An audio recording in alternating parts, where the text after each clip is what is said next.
세 번째 강의 전송계층 UDP의 학습 목표를 알아보겠습니다.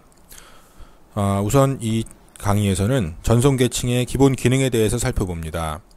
그리고 멀티플렉싱과 디멀티플렉싱에 대해서 공부를 합니다. 세 번째로 UDP에 대해서 공부를 합니다. 네 번째로 UDP 헤더 내의 책섬 생성 방법을 살펴봅니다.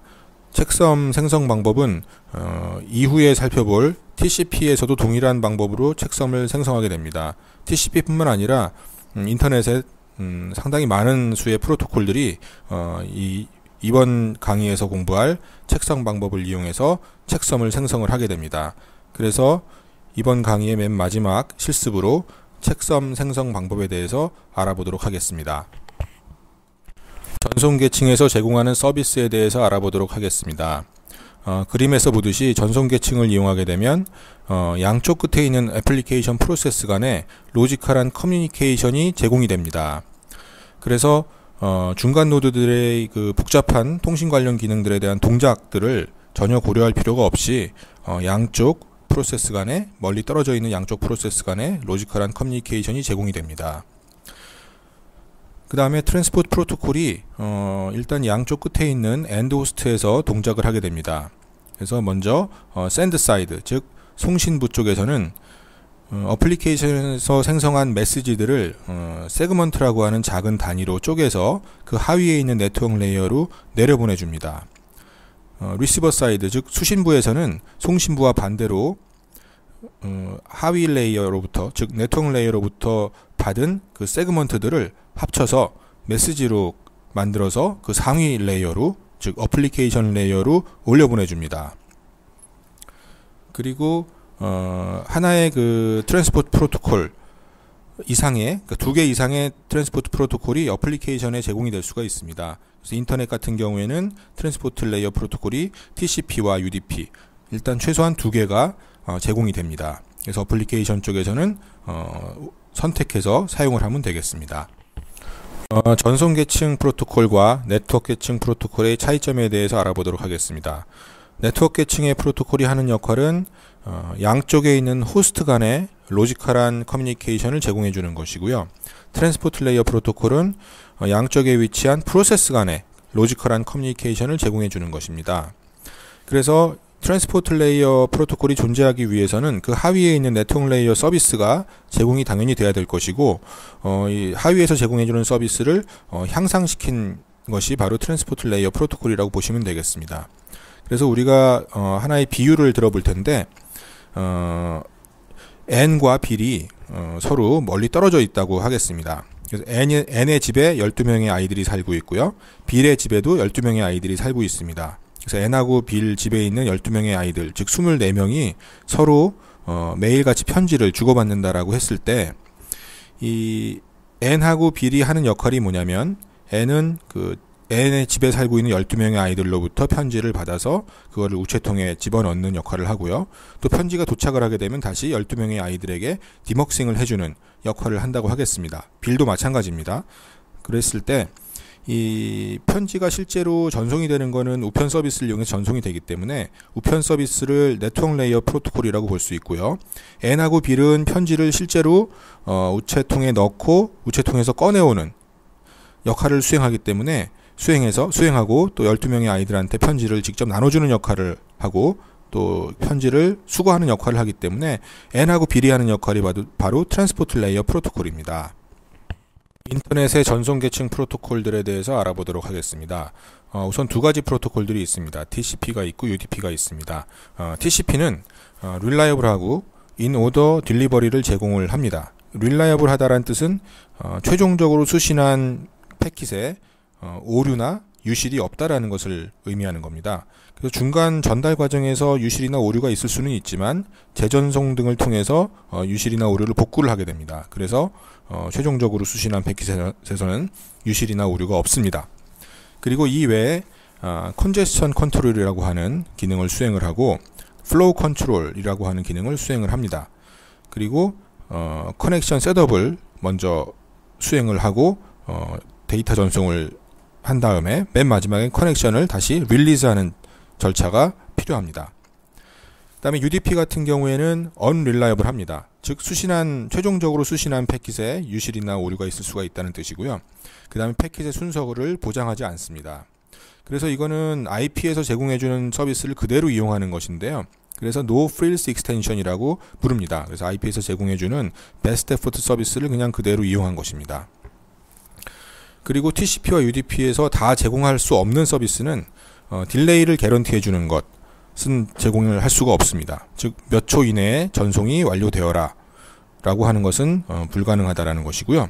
그 다음에 밴드위스 개런티, 밴드위스라고 하는 건 전송 속도이기 때문에 전송 속도가 어느 정도 이상 보장을 해달라라고 하는 것도 현재 인터넷 전송 계층 프로토콜들에서는 제공을 해줄 수가 없습니다. 멀티플렉싱과 디멀티플렉싱에 대해서 말씀드리겠습니다. 멀티플렉싱이라고 하는 것은 샌더에서 수행하는 기능으로 하나의 트랜스포트를 2개 이상의 어플리케이션이 공유해서 사용할 수 있도록 해주는 기능입니다. 이 기능을 하기 위해서 어플리케이션은 하나의 트랜스포트에 소켓을 엽니다. 여러 개의 어플리케이션이면은 여러 개의 소켓을 동시에 열어서 데이터를 송신할 수 있습니다. 디멀티플렉싱이라고 하는 것은 리시버에서 수행하는 기능으로 패킷이 들어왔을 때, 세그먼트가 들어왔을 때 그 세그먼트를 해당되는 어플리케이션으로 가져갈 수 있도록 헤더의 포트 번호를 읽어서 해당되는 어플리케이션으로 적절한 세그먼트를 전송해주는 기술이 바로 디멀티플렉싱입니다. 즉 멀티플렉싱과 디멀티플렉싱은 하나의 트랜스포트를 여러 애플리케이션이 동시에 사용할 수 있도록 해주는 기술입니다. 디멀티플렉싱을 위한 포트 번호에 대해서 알아보도록 하겠습니다. 그림에서 보시는 포맷이 TCP와 UDP의 세그먼트 포맷입니다.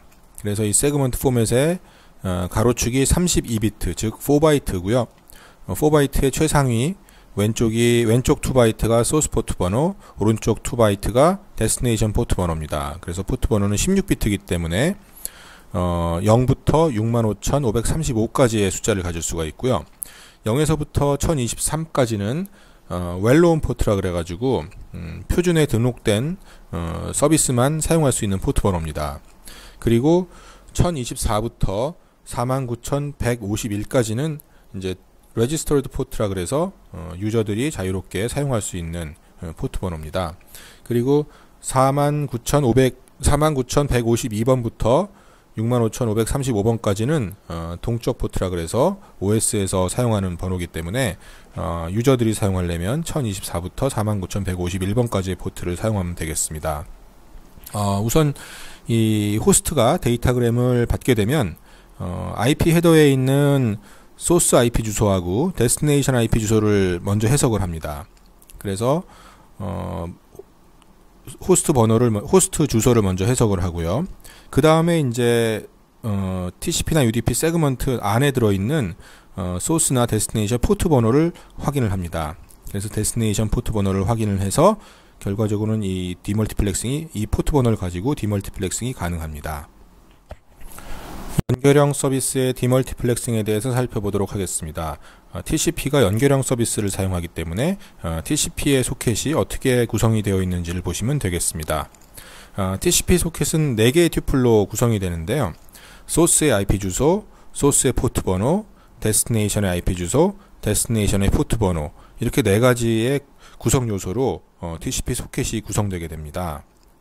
그래서 요 4가지 값 중에 하나라도 다르게 되면 소켓이 다른 소켓이 되겠습니다. 서버 같은 경우에는 동시에 여러 개의 TCP 소켓을 열어놓을 수 있기 때문에 이 4쌍으로 이루어진 이 TCP 소켓이 여러 개가 동시에 생성되어 있을 수가 있겠습니다. 특히나 웹서버 같은 경우에는 하나의 클라이언트로부터 웹서버에 접속을 하더라도 Non-Persistent HTTP를 사용하게 되면 각 오브젝트를 가져올 때마다 소켓을 다시 새로이 열어서 오브젝트를 하나 가져오고 다시 클로즈를 하기 때문에 소켓이 굉장히 많이 생성이 되게 됩니다. 연결형 서비스의 디멀티플렉싱에 대해서 예를 들어서 살펴보도록 하겠습니다. 본 그림은 가운데 있는 장치가 서버에 해당이 됩니다. 그래서 서버의 주소는 B가 되고요. 왼쪽과 오른쪽에 있는 컴퓨터가 클라이언트가 되겠습니다. 그래서 IP 주소는 각각 A하고 C입니다. 이런 환경에서 A가 웹서버 B로 서비스를 요청하게 되면 소스 주소는 A가 되겠고요. 목적지 주소는 당연히 B가 되겠습니다. 그리고 목적지의 포트 번호는 웹서버이기 때문에 80번으로 약속이 되어 있습니다. 그래서 클라이언트에서 요청은 B로의 포트는 전부 80번이 되겠습니다. 다 확인을 하실 수가 있고요. 그 다음에 A의 이제 소스 포트 번호가 중요한데, 이 소스 포트 번호가 OS에서 9157을 이제 열었습니다. 그래서 4개의 투플을 살펴보시고요. 그 다음에 이제 C 쪽에서 B로 접속하는 커넥션은 2개가 있습니다. 다 동일한데, 소스 IP 주소, 데스티네이션 IP 주소, 데스티네이션 포트까지 동일한데, 그 프로세스 P하고 P2하고 P3의 포트 번호가 다릅니다.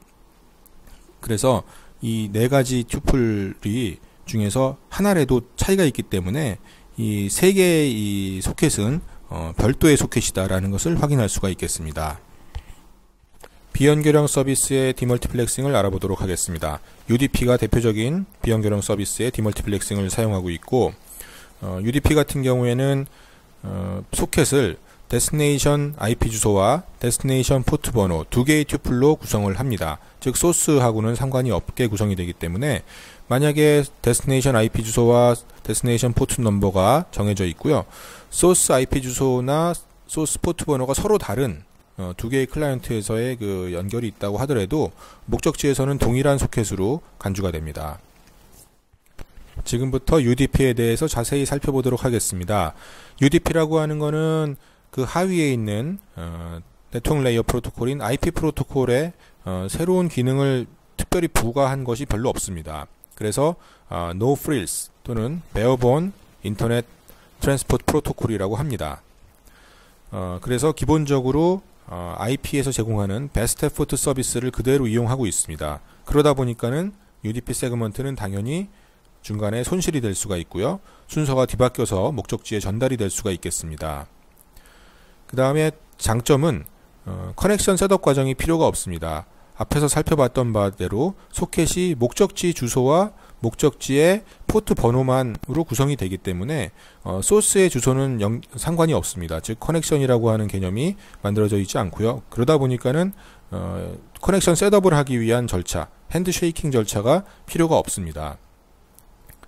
그 다음에 각 세그먼트는 동일한 클라이언트에서 동일한 서버로 전달이 되는 세그먼트라고 하더라도 독립적으로 취급이 됩니다. 왜냐하면 커넥션이 만들어져 있지 않기 때문에 그렇겠죠. 그 다음에 UDP는 어디 주로 사용이 되냐 하면은 스트리밍 멀티미디어 어플리케이션에서 주로 사용이 됩니다. 그래서 앞서 살펴봤던 바대로 패킷이 유실될 수가 있고 순서가 바뀔 수가 있는데, 대신 핸드쉐이킹 절차가 없는 장점이 있었죠. 그래서 그러다 보니까는 멀티미디어 서비스 같은 경우에는 로스 톨러런트 합니다. 그리고 레이트 센시티브 합니다.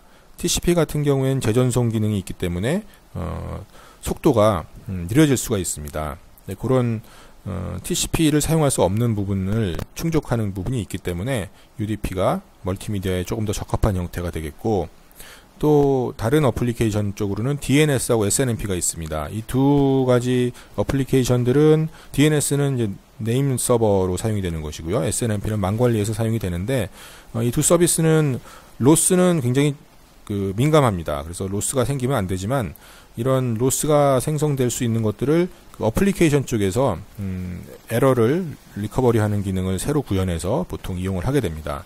그래서 그 아래 나와 있는 Reliable Transfer over UDP처럼 해가지고 어플리케이션 레이어 쪽에서 릴라이빌리티를 추가해서 구현하는 형태로 사용을 많이 합니다. 다음으로 UDP 세그먼트 헤더에 대해서 살펴보도록 하겠습니다. 그림에 UDP 세그먼트 포맷이 나와 있습니다. 32비트짜리가 2개가 있기 때문에 결국은 64비트, 즉 8바이트의 헤더를 갖습니다. 그래서 헤더에 제일 앞쪽에는 소스 포트 주소가 있고요. 그 다음에 데스티네이션 포트 주소가 있습니다. 그 다음에는 랭스가 있습니다. 랭스라고 하는 것은 전체 세그먼트의 길이입니다. 헤더를 포함한 길이고요. 그 다음에 체크섬이라고 하는 것은 이 UDP 세그먼트의 에러를 체크하기 위한 체크섬입니다. 그러면 왜 UDP를 사용하느냐 하면은, 앞서도 조금 언급해 드렸지만 커넥션 셋업 절차가 없기 때문에 좀 편리한 점이 있습니다. 커넥션 셋업하기 위한 어떤 딜레이가 일단 포함되지 않겠습니다. 그 다음에 커넥션 셋업 없기 때문에 샌더하고 리시버가 좀 단순하게 동작을 할 수가 있습니다. 또 헤더의 길이가 8바이트이기 때문에 TCP 헤더는 보통 20바이트 정도가 됩니다. 그러다 보니까 좀 짧은 헤더의 길이도 장점으로 작용할 수가 있겠습니다. 그리고 또 하나는 컨제스천 컨트롤이 없습니다. UDP에서는. 그렇기 때문에 UDP 소스 쪽에서 보내고자 하는 데이터가 있으면 얼마든지 빠른 속도로 데이터 전송을 시도할 수가 있겠습니다. UDP 책섬을 알아보겠습니다. UDP 책섬의 목표는 데이터를 전송하는 중에 세그먼트 내에 어떤 빗 에러가 있는지를 탐지하는 것입니다. 그래서 샌더 쪽에서는 우선 그 헤더 부분과 또 페일로드에 있는 부분 컨텐츠들을 전부 16비트의 블럭으로 쪼갭니다. 그래서 이 블럭들을 전부 다 합칩니다. 합치면서 캐리가 발생할 수가 있는데 이 캐리는 랩어라운드를 시키면서 덧셈 연산을 쭉 수행을 하고 결과값에 대해서 1의 보수를 취하게 됩니다. 그럼 이것이 책섬이 되는데 이 책섬을 헤더의 책섬 필드에 삽입을 해서 샌더는 데이터를 세그먼트를 리시버 쪽으로 보내게 됩니다. 리시버에서는 이 세그먼트를 수신한 다음에 책섬을 새로이 계산을 합니다. 그래서 이 계산된 책섬과 책섬 필드 안에 들어있는 책섬 값과 비교를 해서 값이 같게 되면은 에러가 없는 것이고요. 값에 차이가 있으면 에러가 발생한 것입니다. 지금부터 두 슬라이드를 통해서 인터넷 책섬을 생성하는 방법에 대해서 조금 자세하게 살펴보도록 하겠습니다. 우선 인터넷 책섬이라고 하는 것은 인터넷 프로토콜들에서 많이 사용이 되는데 IP, TCP, UDP 등에서 널리 사용이 되는 에러 디텍션 코드입니다. 그래서 IP 헤더나 TCP 헤더, UDP 헤더에 이 책섬들이 포함이 되게 되는데 이 책섬을 계산하는 방법은 앞서도 조금 말씀을 드렸지만 헤더와 페일로드에 있는 그 정보들을 16비트 워드로 분리를 다 해냅니다. 그래서 이 분리된 워드들을 B0, B1, B2, BL-1로 우리가 나타냈다고 하면 우리가 계산해낼 책섬은 BL이 되겠습니다.